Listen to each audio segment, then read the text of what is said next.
All know well, Carle Pieters, who will be talking about the time scale for space weathering. And that's the introductory talk for the session that will be held at the other room when we go to the split sessions. Yeah, the other session will talk about the regolith and space weathering, so the small scale processes, which are have equally number of unanswered questions and mysteries. Let's see if I can get this right. Okay. Okay, well, everyone has a intuitive understanding of what space weathering is all about, namely that you have fresh craters and you have much older craters.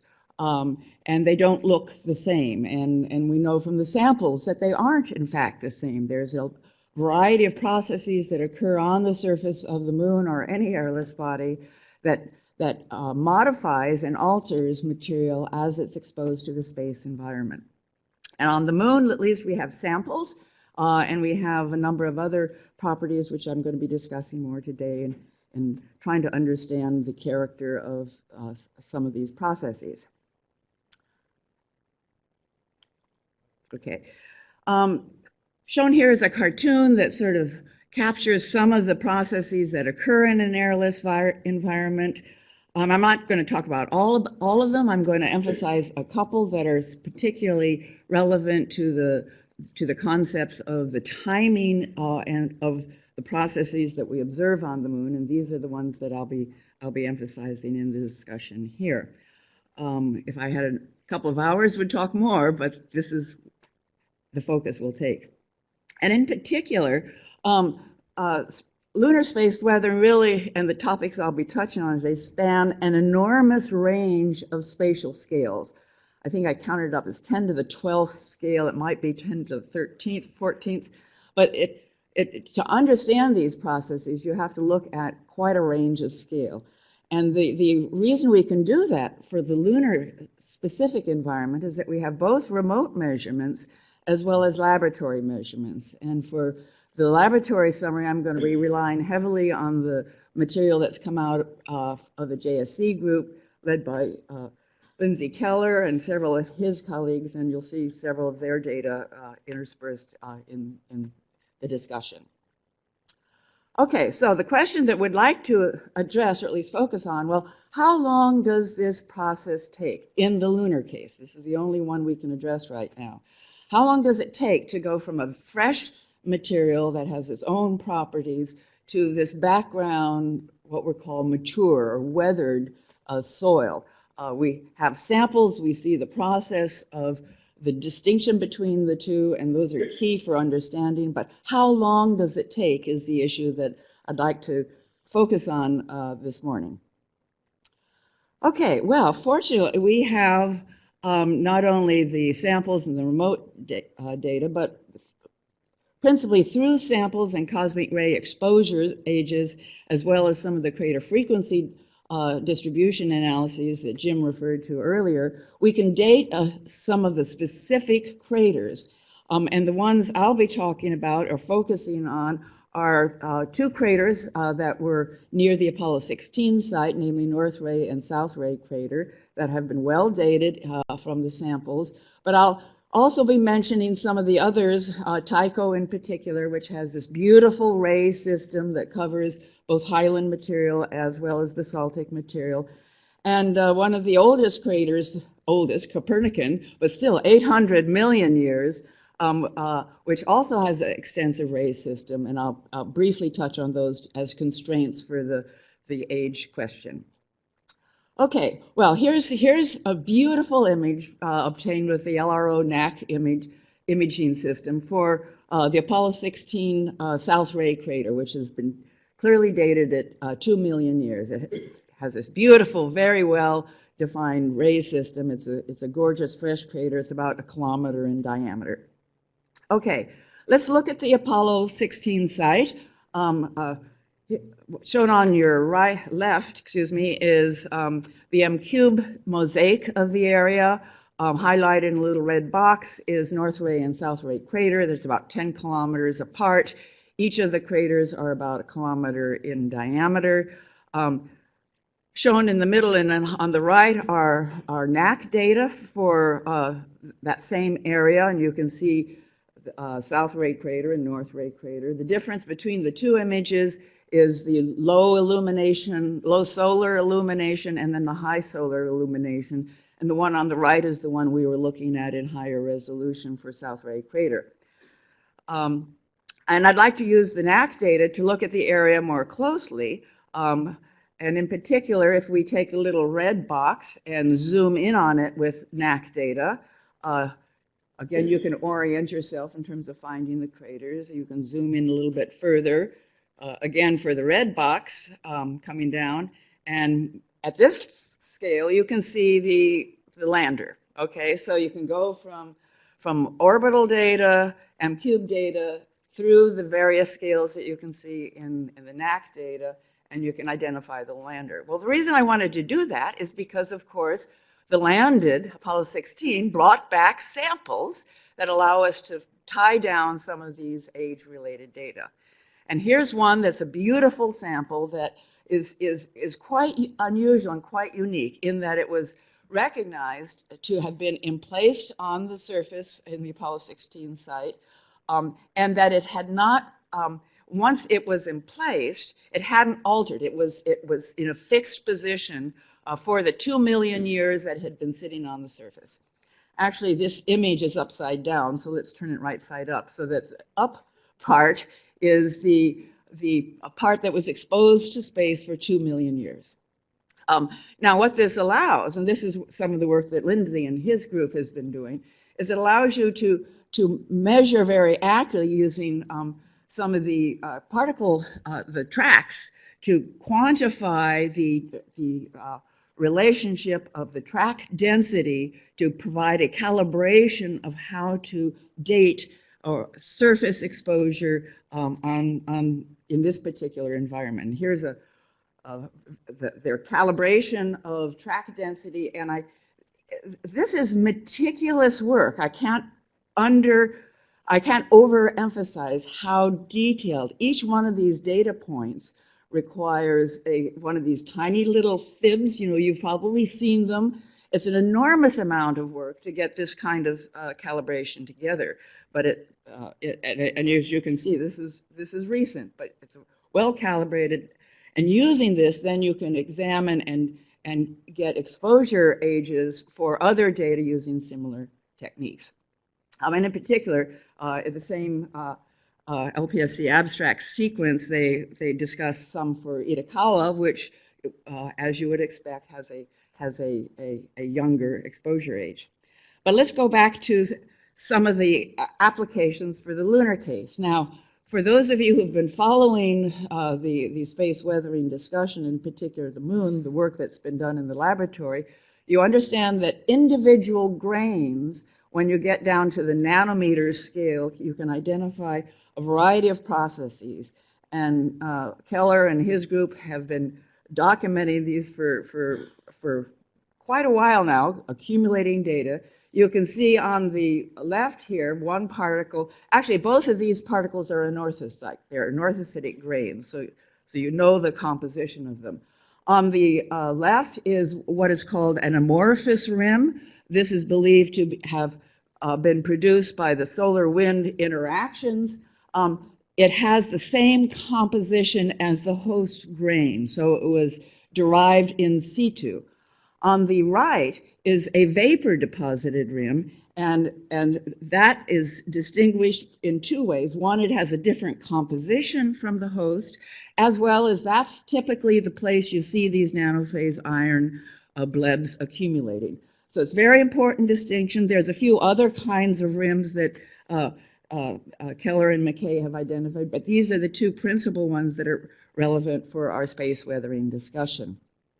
So with these two different kinds of rims identified, they've, again, done an extremely meticulous analysis of looking at different grains and using this calibration that I just discussed and deriving a solar track exposure age for each grain. So this is a major accomplishment. And what I've shown here is a summary that they prepared a year ago, well, actually less than a year ago, for individual grains.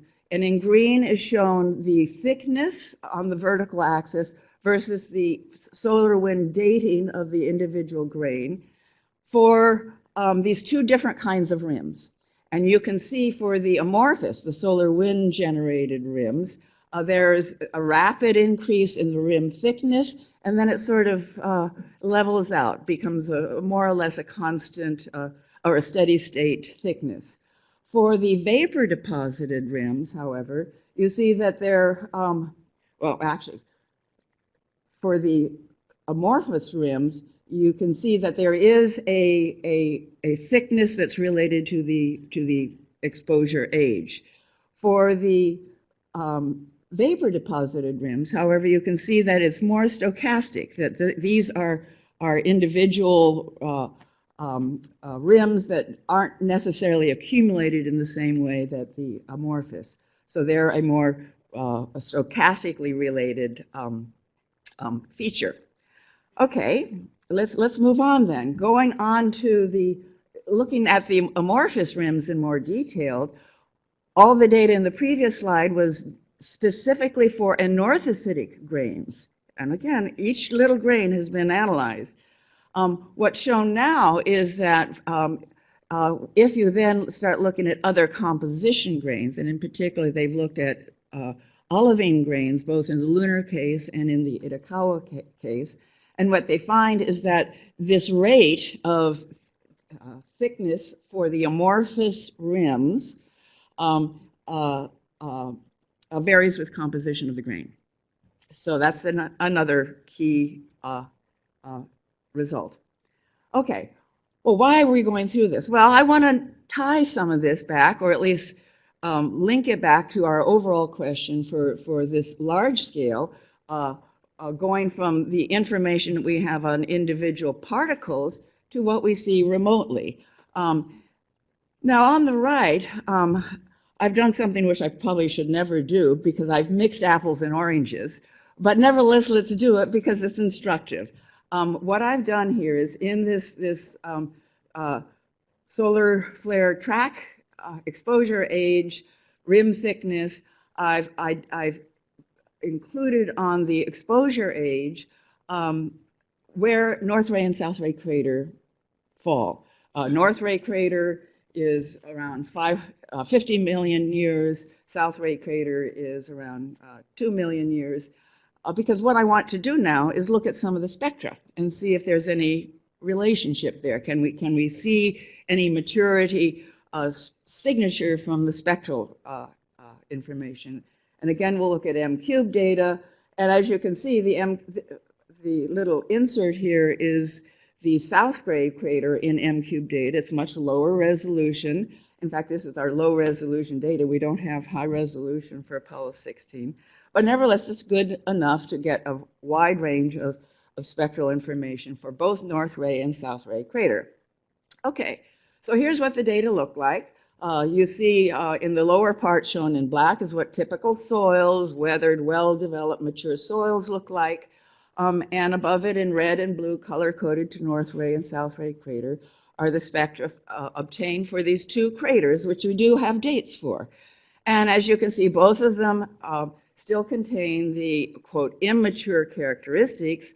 None of these data have significant mafic materials. They're very anorthositic, so it is associated with the kinds of grains that we were talking about earlier. But I hadn't appreciated this, one of the things I find fascinating, and for those of you who are spectroscopists and following it, yes, these are all anorthositic, but these two characteristic craters also have some important distinctions that spectroscopists have discussed over the last decade, namely that in South Ray craters, a very young one, we see the crystalline anorthosite feature, whereas in the somewhat older crater, the North Ray crater, we only see what we call featureless plagioclase. There's a little bit of featureless plagioclase in South Ray crater as well, but this is an important distinction that we haven't been able to see or link to any possible age dating relationships in terms of the characteristics and being able to identify crystalline plagioclase as opposed to this more featureless plagioclase that we're still trying to understand the origin. Okay. Well, there I go. This is, again, the summary in case you can't remember what the figure looked like. So I think I'm getting close to the end now. So here's a summary going back to the craters that we were looking at that have been dated. For a South Ray crater, the really fresh one, we see it clearly is fresh, and we see this crystalline anorthosite still in the signature that can be obtained remotely. For North Ray crater, it is also relatively fresh, but we only see the featureless anorthosite. We don't see any crystalline anorthosite identified at the scale that we're looking at. I'll mention briefly Tycho and Copernicus because we do have age dates for them. Tycho, simply from the observations, is fresh. There's several papers that have been written on Tycho in terms of the spectral analysis. It has a relatively fresh signature. It's also very pyroxene rich. Copernicus, however, which is 800 million years old, for flat areas has a more mature surface, but for steep areas, such as the central peaks, of course, it's fresh and it has very distinctive signatures. For those of you who've been following the literature for Copernicus over the last couple of decades, you'll also know that these rays from Copernicus, which are still quite prominent, are described as compositional rays. Namely, you have feldspathic material that's excavated and emplaced on basaltic material. So you have a compositional distinction, not just a maturity distinction. So where does that get us? That the bottom line is that in order to have these diversity in ages that are now well or are constrained by the few craters we have, in addition to the development on individual grains, the gardening of the surface soils and gardening with depths is key in terms of whether a soil can accumulate on the surface with all these compositional effects that are well identified in the samples. And it's this gardening that really is a controlling key in the overall accumulation of products, which then affect the optical properties that can be measured remotely. Yes, and these are the processes that I just mentioned. Okay, so summary. For lunar space weathering, the time scale necessary to produce vapor deposited or solar wind amorphous rims on an individual grain is relatively short. That's the data that I was showing from Lindsay Keller and his group. Less than 40 million years. However, the time scale for regolith to accumulate these weathering products, which are so well identified in the samples, takes much longer, about an order of magnitude longer for even a flatline area because of this regolith evolution, the regolith mixing. Mature soils develop on flatline topography with time, but steep slopes may never develop a mature soil. And that actually helps the remote sensing. Then lastly, the hypothesis that the amorphous rims may contribute to featureless plagioclase spectra is intriguing, but it certainly needs further investigation. So with that, I'll close and thank you.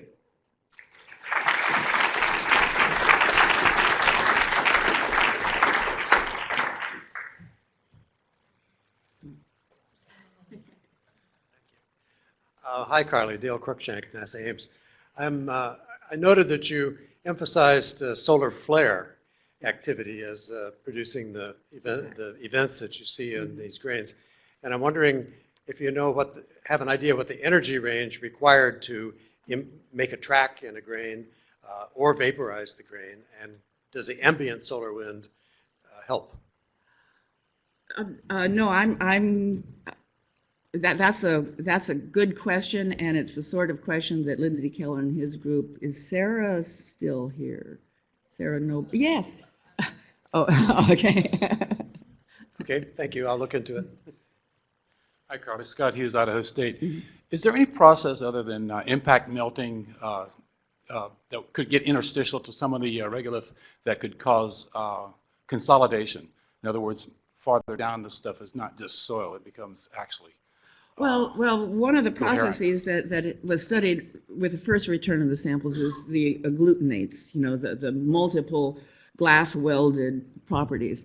And a lot of the discussion in the early literature is with repeated impact, you just don't continually break apart things, you start putting them back together again with this agglutinate, and you reach a steady state. There's no